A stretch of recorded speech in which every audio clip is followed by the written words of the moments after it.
নমস্কার সকলকে, Mithu's kitchen official চ্যানেলে আপনাদের সকলকে স্বাগত জানাই।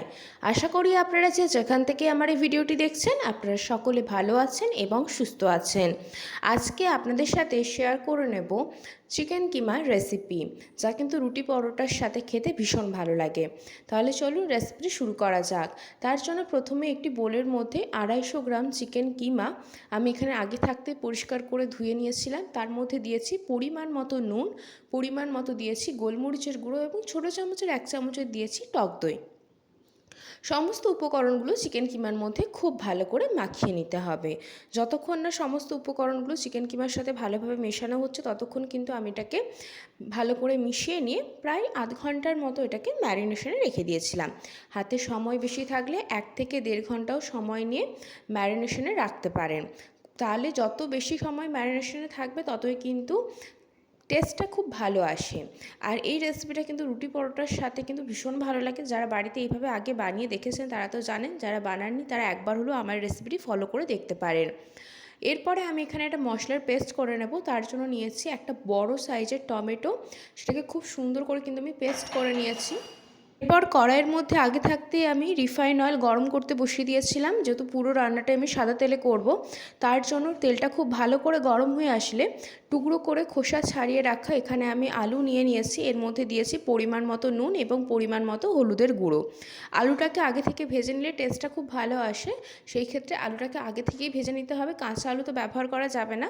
সেই জন্যই কিন্তু আমি এখানে আলুটাকে আগে থাকতে ভেজে নিয়েছি। বেশ খানিকক্ষণ একটু নাড়াচাড়া করে আমরা যেইভাবে পোস্তর আলু কেটে থাকি, একটু বড় সাইজ, খুব একটাও বড় না, খানিকক্ষণ এখানে আমি নাড়াচাড়া করে নিয়েছি। তারপরে অতি অবশ্যই করে ঢাকা চাপা দিয়ে রান্না করতে হবে, নাহলে আলুটা খুব ভালো মতো সেদ্ধ হবে না এবং ভাজাও হবে না, অনেকটা সময় লেগে যাবে। তার জন্য ঢাকা দিয়ে 20 মিনিট লো টু মিডিয়াম ফ্লেমে রেখেছিলাম। 20 মিনিট পর আপনাদেরকে ঢাকা খুলে এখানে দেখিয়ে দিচ্ছি আলুটা কিন্তু মোটামুটি ভালোই সেদ্ধ হয়ে গিয়েছে এবং বেশ খানিকটা পরিমাণ ভাজাও হয়ে গিয়েছে।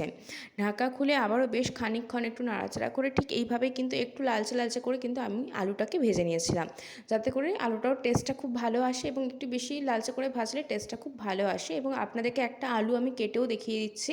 খুব সুন্দর মতো আলুটা কিন্তু সেদ্ধও হয়ে গিয়েছে। এখানে আমি কিন্তু পুরোপুরি আলুটাকে সেদ্ধ করে সুন্দর করে ভেজে নিয়েছি। তারপরে এখানে আলুটাকে আমি একটি পাত্রের মধ্যে তুলে একটা সাইডে রেখে দেবো। যেহেতু আলুটা ভাজা হয়ে গিয়েছে সেই ক্ষেত্রে এখানে একটি প্লেটের মধ্যে তুলে নিচ্ছি আমি আলুটাকে। তারপরে আমরা পরবর্তী রান্নাটার দিকে এগোবো। আর আমি আগেই বলেছি পুরো রান্নাটাই আমরা কিন্তু রিফাইন অয়েলে করব। সেই জন্যই কিন্তু আমি এখানে বেশ খানিকটা রিফাইন অয়েল কড়াইয়ের মধ্যে গরম করতে বসিয়ে দিয়েছি। তেলটা গরম হয়ে আসলে এলাচ, লবঙ্গ, দারচিনি ফোড়নে আমি দিয়ে দিয়েছি।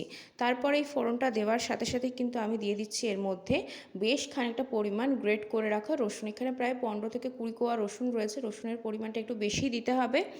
রসুনটা দেওয়ার পরে রসুনের যে একটা মিষ্টি গন্ধ রয়েছে, রসুনটা ভাজা হয়ে যাওয়ার পর যে গন্ধটা বের হয়, ততক্ষণ অবধি কিন্তু আমাদেরকে এটা ভাজতে হবে, যতক্ষণ না অবধি গন্ধটা বার হচ্ছে। খুব সুন্দর করে নাড়াচাড়া করে রসুনটাকে সুন্দর মতো কিন্তু ভেজে নিয়েছি। রসুনটা ভাজা ভাজা হয়ে আসলে এর মধ্যে দিয়েছি দুটো মাঝারি সাইজের কোচানো পেঁয়াজ। পেঁয়াজটা দেওয়ার পরেও কিন্তু বেশ খানিকক্ষণ ধরে এখানে নাড়াচাড়া করতে হবে, যাতে করে পেঁয়াজটাও সুন্দর মতো ভাজা হয়ে যায়। পেঁয়াজের কালারটা যতক্ষণ না চেঞ্জ হচ্ছে ততক্ষণ অবধি আমাদেরকে কিন্তু এখানে ভাজতে হবে। একটা পিঙ্কিশ কালার যখন চলে আসবে, মানে একদম যখন পেঁয়াজটা নরম হয়ে যাবে এবং একটা পিঙ্ক কালার চলে আসবে, ঠিক সেই পর্যায় পর্যন্ত কিন্তু পেঁয়াজটাকে আমাদের এখানে ভেজে নিতে হবে।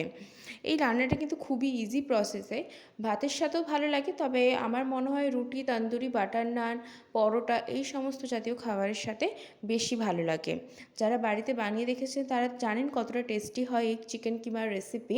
যারা এখনও পর্যন্ত বানাননি তারা একবার হলেও ট্রাই করে দেখতে পারেন, ভীষণ ভালো লাগবে। বেশ খানিকক্ষণ প্রায় আমি এখানে 7 থেকে 8 মিনিট সময় ধরে পেঁয়াজটাকে সুন্দর মতো ভেজে নিয়েছি এবং পেঁয়াজের কালারটাও চেঞ্জ হয়ে গিয়েছে, দেখেই বুঝতে পারছেন। ঠিক এই পর্যায়ে দিয়েছি পরিমাণ মতো নুন, সামান্য পরিমাণ দিয়েছি হলুদের গুঁড়ো। যেহেতু আমি এখানে আলু ভাজার সময় হলুদ গুঁড়ো দিয়েছিলাম, তাই একদম অল্প পরিমাণ হলুদ গুঁড়ো দিয়েছি। তারপরে দিয়েছি সামান্য পরিমাণ ধনের গুঁড়ো, জিরের গুঁড়ো, সুন্দর কালারের জন্য দিয়েছি বেশ খানিকটা পরিমাণ কাশ্মীরি লঙ্কার গুঁড়ো, ঝালের জন্য দিয়েছি লাল লঙ্কার গুঁড়ো, এবং আমরা যে টমেটোর পেস্টটা করে রেখেছিলাম সেই পেস্টটাও কিন্তু এর মধ্যে আমি দিয়ে দিয়েছি। তারপরে সমস্ত মশলার সাথে খুব সুন্দর করে কিন্তু পেঁয়াজ রসুনটাকে ভালো মতো কষাতে হবে। যতক্ষণ না অবধি মশলা খুব ভালো মতো কষানো হচ্ছে ততক্ষণ অবধি কিন্তু আমাদেরকে অপেক্ষা করতে হবে, যতক্ষণ না অবধি মশলাটা কষিয়ে মশলার যে একটা কাঁচা গন্ধ থাকে সেটা চলে যাচ্ছে। ততক্ষণ অবধি মশলাটাকে কষিয়ে নেবে এবং তেল ছাড়তে হবে। তখনই বুঝতে হবে যে মশলাটা আমাদের ভালো মতো কষানো হয়ে গিয়েছে। প্রায় 10 থেকে 12 মিনিট হাতে সময় নিয়ে এখানে আমি মশলাটাকে কষিয়ে নিয়েছি, যাতে করে সুন্দর মতো মশলাটা কষানো হয়েছে এবং মশলা থেকে যে তেলটা রয়েছে সেটা ছেড়ে যায়। আশা করি হয়তো আপনারা দেখে বুঝতে পারছেন মশলাটা কিন্তু আমাদের সুন্দর মতো কষানো হয়ে গিয়েছে। ঠিক এই পর্যায়ে আমি এখানে আবারও একবার ভালো করে নাড়াচাড়া করে দিচ্ছি। যখন মশলাটা একদম শুকনো শুকনো হয়ে যাবে, মানে একদমই কিন্তু তেলতেলে ভাব থাকছে না, একদম ভাজা ভাজা হয়ে গিয়েছে, দেখে হয়তো বোঝা যাচ্ছে, ঠিক সেই পর্যায়ে ম্যারিনেশন করে রাখা চিকেন কিমাটা আমি এর মধ্যে দিয়ে দেব। মশলার মধ্যে কিমাটা দিয়ে দেওয়ার সাথে সাথে কিন্তু খুব সুন্দর করে কিমাটার সাথেও মশলাটাকে ভালো করে কষাতে হবে, কারণ কিমাটাও একটু ভাজা ভাজা হবে। তারপরে অতি অবশ্যই করে তো ঢাকা চাপা দিয়ে রান্না করতেই হবে। যদিও বা চিকেন কিমা বেশি সেদ্ধ হতে সময় লাগবে না, মানে রান্নাটা হতে বেশি সময় লাগবে না, তাহলেও মশলার সাথে খুব ভালো করে কষাতে হবে। যেরকম আমরা চিকেন কষিয়ে থাকি ঠিক সেই মতোই কিন্তু এখানে কষিয়ে নেব, যাতে করে টেস্টটা খুব ভালো আসে। সুন্দর মতো কিন্তু এখানে প্রায় আমি 10 থেকে 12 মিনিট হাতে সময় নিয়ে কিমাটাকে আমি মশলার সাথে কষিয়ে নিয়েছি, যাতে করে সুন্দর মতো কষানো হয়ে যায় আমাদের। একদম লো টু মিডিয়াম ফ্লেমে রাখবেন গ্যাসের ফ্লেমটা, এবং ভালো করে কিন্তু এটাকে কষিয়ে নিতে হবে। যতক্ষণ না অবধি আমাদের কিমাটা একটু ভাজা ভাজা হয়ে আসছে, ঠিক ততক্ষণ পর্যন্ত এটাকে আমি এখানে কষিয়ে নেব। সুন্দর মতো কিন্তু আমাদের এখানে কিমাটা কষানো হয়ে গিয়েছে, এবং দেখেই বুঝতে পারছেন যে কিমাটা কিন্তু মোটামুটি আমাদের এখানে অনেকটাই ভাজা ভাজা হয়ে গিয়েছে। ঠিক এই পর্যায়ে কিন্তু আমি এর মধ্যে দিয়ে দিচ্ছি আগে থাকতে ভেজে রাখা।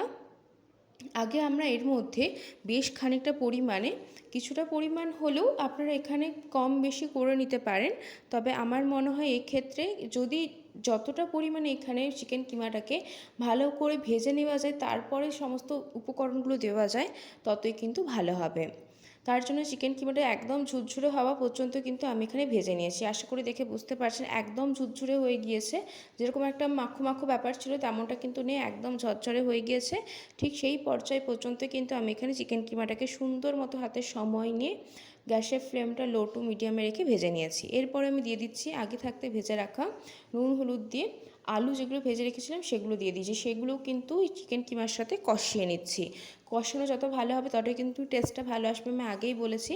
আর এই রান্নাটা করতে কিন্তু বেশি যে সময় লাগে তেমনটা না, শুধুমাত্র কষাতেই যা যেটুকু সময় লাগে। সুন্দর করে কিন্তু আমি এখানে আলুটার সাথেও চিকেন কিমাটাকে কষিয়ে নিয়েছি, যাতে করে কষানোটা খুব ভালো মতো আমাদের এখানে হয়ে যায়। কষানো কিন্তু মোটামুটি আমাদের এখানে কমপ্লিট হয়ে গিয়েছে। এরপরে কিন্তু এই রেসিপিটা একটু সেমি গ্রেভি টাইপ হবে, খুব বেশি কিন্তু গ্রেভি হয় না। তার জন্য জলের পরিমাণটা আপনারা কম বেশি আপনাদের পছন্দ মতো করতে পারেন, তবে এখানে একদমই অল্প পরিমাণ জল দিতে হবে। যেহেতু আমরা হাতে সময় নিয়ে সুন্দর মতো সমস্ত কিছু কষিয়ে নিয়েছি, আলু তো আগে থাকতেই ভাজা ছিল, সেদ্ধ হয়ে গিয়েছিল, চিকেনটাও মোটামুটি প্রায় 60 থেকে 70% সেদ্ধ হয়ে গিয়েছে। এরপরে আমি এখানে অল্প পরিমাণে জল দিয়ে, নর্মাল জলই দিয়েছি, উষ্ণ গরম জল না, জল দিয়ে খুব সুন্দর করে একবার মিশিয়ে নেব। এরপরে কিন্তু আমি এখানে ঢাকা চাপা দিয়ে এটাকে রান্না করে নেব, যাতে করে চিকেন কিমা যতটুকু সেদ্ধ হতে বাকি রয়েছে সেটাও ভালো মতন কিন্তু আমাদের এখানে সেদ্ধ হয়ে যায়। জলটা আপনারা আপনাদের পরিমাণ মতো দেবেন, আমি এখানে একদমই অল্প পরিমাণে জল দিয়েছি। তারপরে আমি কিন্তু এখানে ঢাকা দিয়ে এটাকে সুন্দর মতো লো টু মিডিয়াম ফ্লেমে 15 মিনিট রান্না করে নিয়েছি। 15 মিনিট পর আপনাদের এখানে আমি দেখিয়ে দিচ্ছি, ঢাকা দেওয়াটা দেখানো হয়নি, অফ ক্যামেরায় আমি ঢাকা দিয়ে রান্না করে নিয়েছিলাম।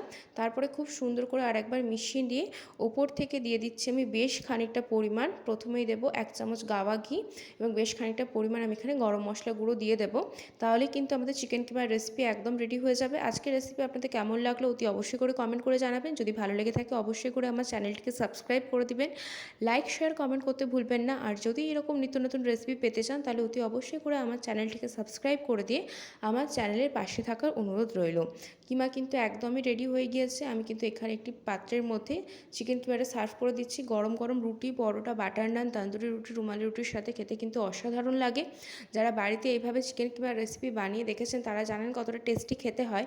আর যারা এখনও পর্যন্ত বানাননি তারা একবার হলো আমার এই রেসিপিটি ফলো করে দেখতে পারেন। আশা করব আপনাদের ভীষণ ভালো লাগবে। আজকের রেসিপি কেমন লাগলো কমেন্ট করে জানাতে কিন্তু একদম ভুলবেন না।